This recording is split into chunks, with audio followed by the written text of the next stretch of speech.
Olá, alunos e alunas. Na aula de Geografia da semana passada, na primeira atividade que a gente realizou, a gente falou sobre a geografia da Covid-19. A gente sabe que estamos vivendo uma pandemia provocada pelo novo coronavírus e ela também tem a sua geografia. Então a gente vai pensar essa pandemia a partir de um olhar geográfico. Então eu propus a atividade para vocês, onde tinha esse mapa, que eu vou analisar agora estas questões justamente com vocês. Aqui, em relação a esse mapa, primeira pergunta: onde se iniciou a pandemia da Covid-19? E essa pandemia se iniciou na província de Wuhan, na China, certo? Portanto, na Ásia. Então, eu pedi que vocês pudessem colocar o continente, talvez o município, a província, vocês ficavam à vontade. Então, foi na Ásia, na província de Wuhan, na China. A China é o nome do país. Então, é justamente nessa parte aqui que eu estou apontando aqui com o mouse, nessa região aqui, que é a China. Neste mapa, essas bolas vermelhas, esses círculos vermelhos, eles significam a contaminação pela Covid. Quanto mais círculo tiver e quanto mais esse círculo for maior, maior é a contaminação.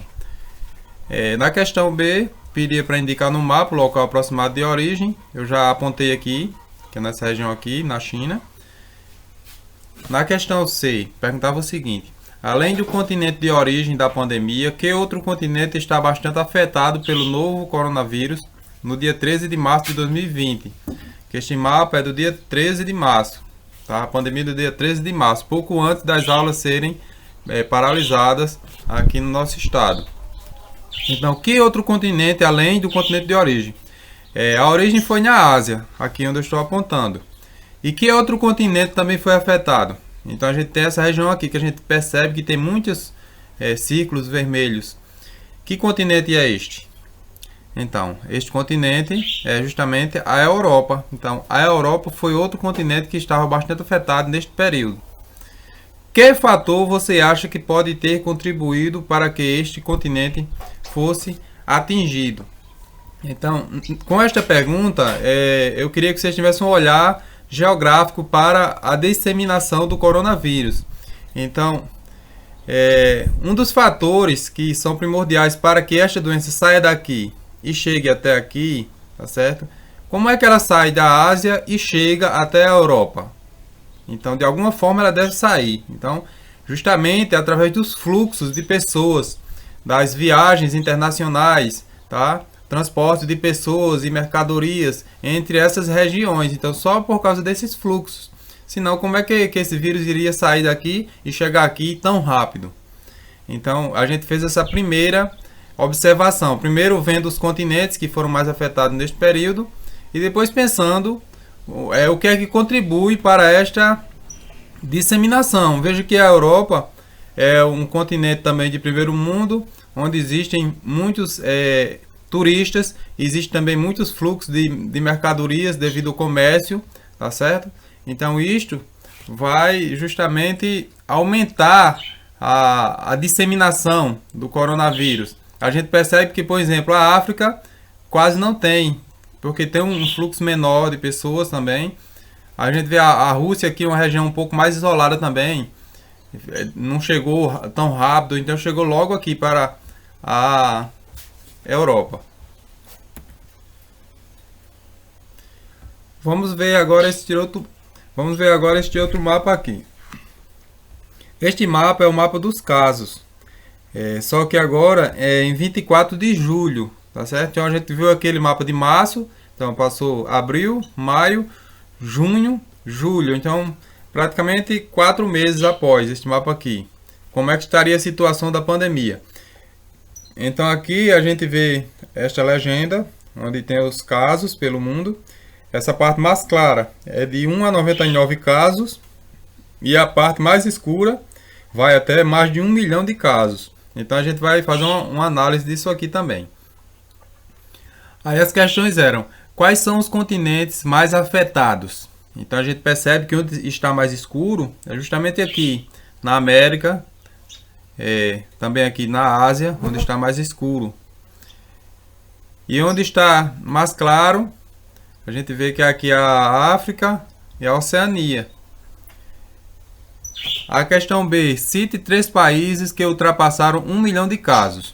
Então, para ser mais de 1 milhão de casos, tem que ser essa cor mais escura aqui.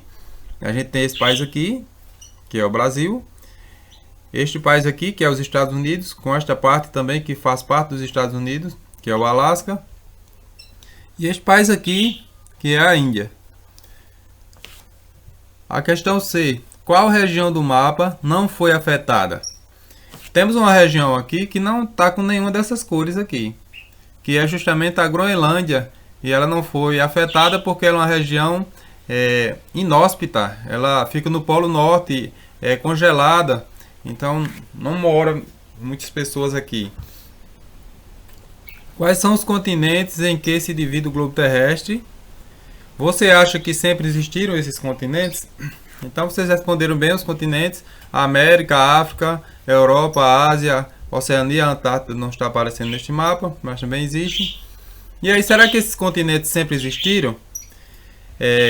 Vocês responderam a questão da Pangeia, vocês falaram sobre isso, que antes era tudo junto, um bloco só, e depois foi se separando.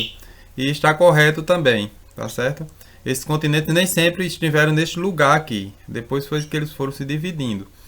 Mas também, mesmo após eles se dividirem, só depois é que foi-se ter essa noção de divisão em continentes. Tá? A partir do século XVI é que tem essa noção de divisão em América, em Europa, em África, Oceania, e isso foi se construindo ao longo do tempo também. Então nem sempre se teve essa noção de continentes.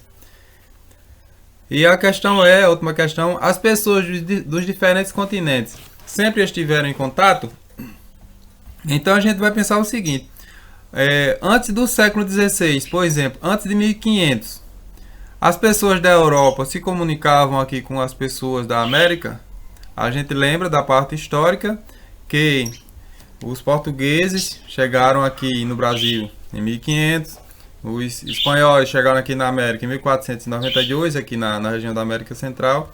Então foi mais ou menos nesse período aqui, final do século XV, início do século XVI, que começou esse fluxo maior aqui entre os continentes, tá certo? Então nem sempre os continentes eles tiveram este maior contato.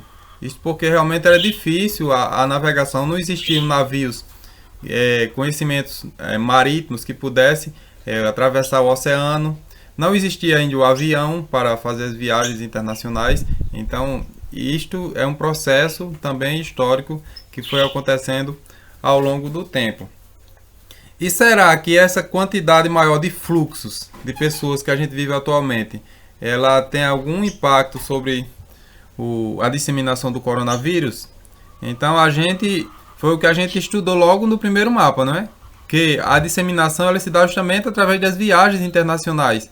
As pessoas viajam de um país para outro e vai trazendo o vírus, levando para outras regiões. Então, esses fluxos certamente contribuem para a disseminação.